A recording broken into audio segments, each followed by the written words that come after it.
Hey guys, today we're going to continue graphing rationals, and we're just going to add two extra pieces onto the top.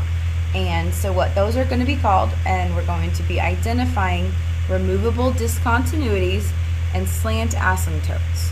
So today, how do I identify all removable discontinuities and slant asymptotes of a rational function? So let's go ahead and start.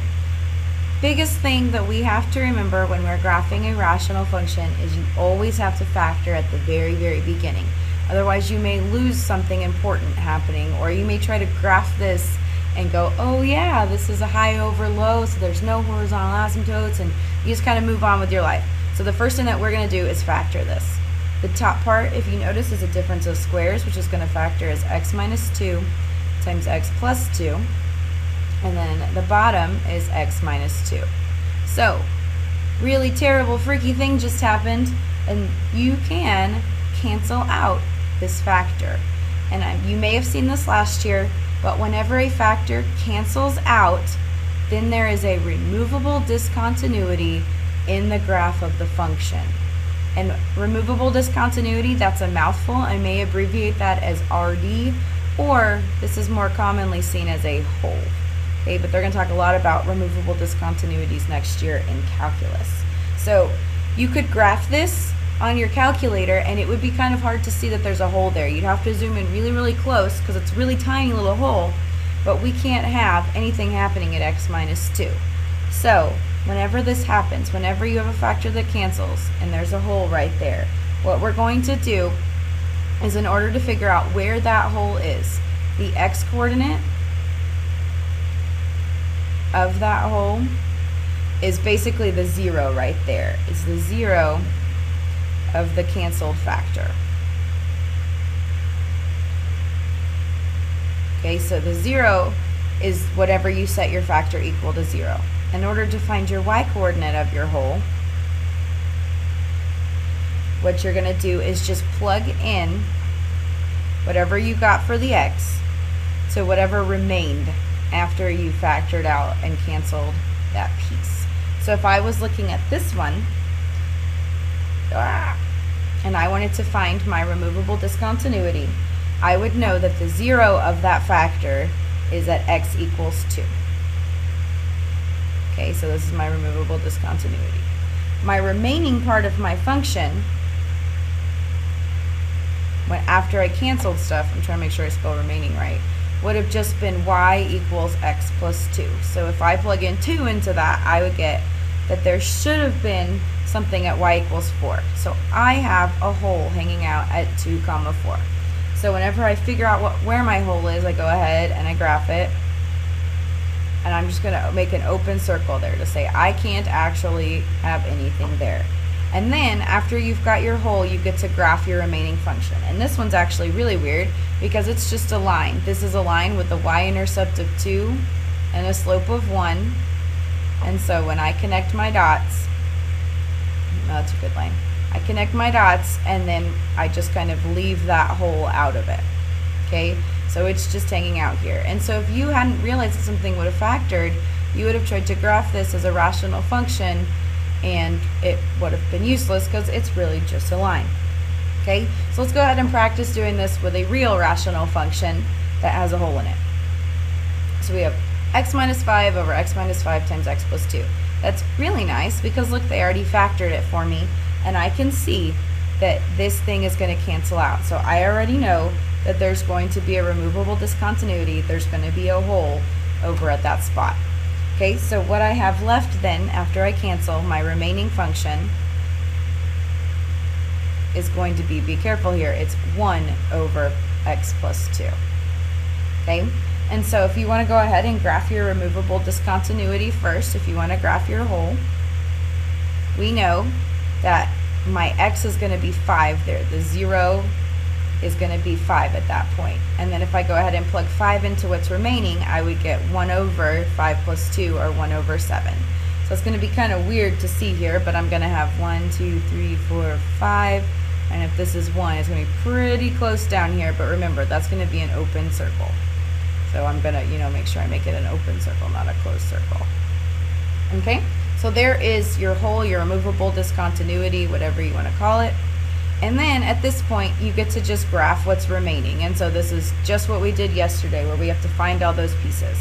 So I have a vertical asymptote. I set my remaining bottom denominator equal to 0, and I'd have a vertical asymptote at x equals -2.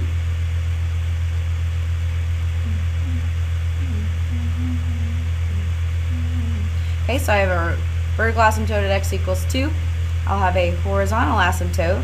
If I look at the degree of my function, remember you're graphing your remaining function, so I have a degree of 0 on the top and a degree of 1 on the bottom. So I have low over high. So that's going to get me one at 0 equals y, or y equals 0. So again, that tells you about your end behavior of your graph. Then I go ahead and I find my intercepts.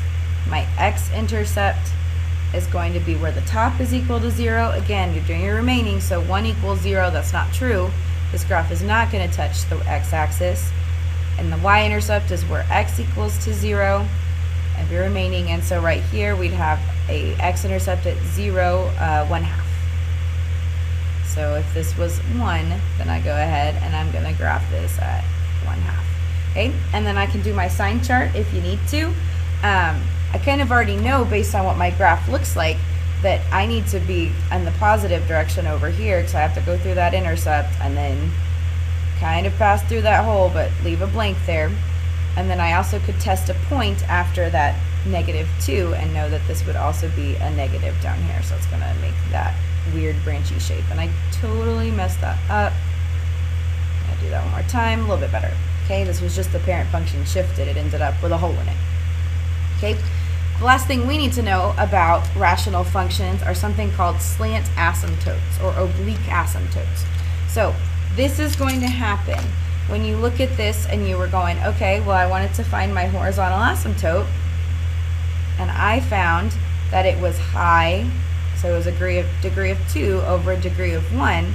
So normally I would say that's no horizontal asymptote, so the end behavior wasn't told to me. But if you have that happen, if you have a no, you need to check for a slant asymptote, and here's how you do it. A slant, or possibly they might call this an oblique asymptote, happens when the degree on the top is exactly 1 higher. So if you had something that was degree 2 on the top and degree 1 on the bottom, or degree 3 on the top and degree 2 on the bottom, I'm totally hand gesturing right now, then you're going to go ahead and use long division to find the equation of the slant asymptote. Basically, all you're doing here is you're angling your horizontal asymptote. So it's a slant now. Now it'll be a line. Okay, so what we're going to do here is go ahead and factor this, do long division on this without factoring. Okay, don't factor first, so it'll make it more confusing. So in case you've forgotten your long division, yes, you still need to know it. We're going to put my top on the inside, my bottom on the outside. And again, what you're looking for here is you're thinking, how many times, what am I missing? How many times can x go into x squared? Well, it just needs an x right here. And then I go through and I multiply out. So I'd have x times x is x squared. X times -3 is -3x. And then the hardest part about this is you're subtracting this entire thing. So this goes away. And then this would be -4 minus -3, which would get me -4 plus 3, so -1x. Okay, and then we'll pull down my -5. I'm going to do this one more time. I'm like, hey, what can I put in here? I'm going to need a -1, multiply through, so -1 times -3 is +3. And do that minus one more time. That cancels out, and I would have gotten a remainder of -8. Now what's really cool for this is that the remainder doesn't actually matter. Okay, remainder used to matter here, but all I care about right now is this right here, because this one is going to have a slant asymptote at y equals x minus 1. Okay, so again, you don't care about your remainder. I know there's a remainder, that's cool, great, but we care about the slant. The remainder isn't something that's going to bother us here. And the one thing to note here is we could have used synthetic division because we were dividing by a binomial, a degree 1 binomial.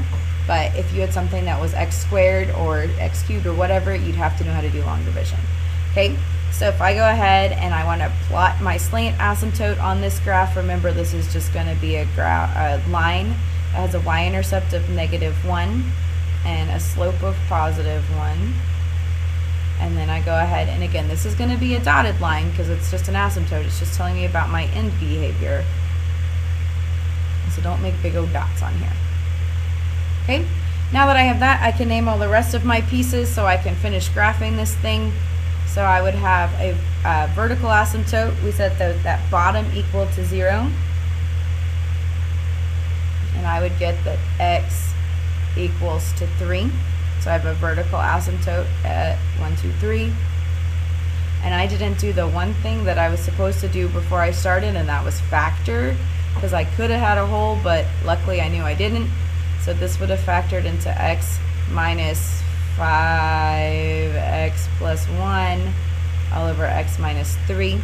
So if I wanted to find my zeros, or my x-intercepts, I go ahead, I set my top equal to 0, so I'd have one x-intercept at 5, 0. I'd have another x-intercept at -1, 0. I can do math today. And then finally, if I want to find my y-intercept and I'm running out of colors and I'm running out of space, if I want to find my y-intercept, I go ahead and I plug in x is equal to 0 into this. So I would find that my y-intercept was at 0. And it'd be 5 times 1 all over 3, and they're both negative, but that's okay, so it's 5/3. And so I have an x-intercept a little bit more than 1. Sorry, a y-intercept. Okay, you're totally welcome to do your sign chart here, but because of all these crazy asymptotes that are going on, we actually should have a pretty good idea of what's happening here. And that's that this has to cross through this x-axis, but can't go through an asymptote, not through a vertical one. So I'm going to go ahead and draw right here and kind of get it towards that way. Ooh, that was a really terrible branch. And then this one's the same way. We're going to have to get closer and closer to this asymptote near the end, go through there, and it would get closer and closer to that one too. That was a really terrible graph, but you get the idea. The one thing to note here is you cannot have a slant asymptote and a horizontal asymptote at the same time, because you're going to have, those asymptotes are just telling you the behavior of the graph. So if you have no horizontal asymptote, you check for a slant asymptote. But if you did get a horizontal asymptote like we got yesterday, you're fine. You can just move on with your life and know that there's no slant. Okay? So again, we figured out how to find removable discontinuities and slant asymptotes. We will practice some more tomorrow.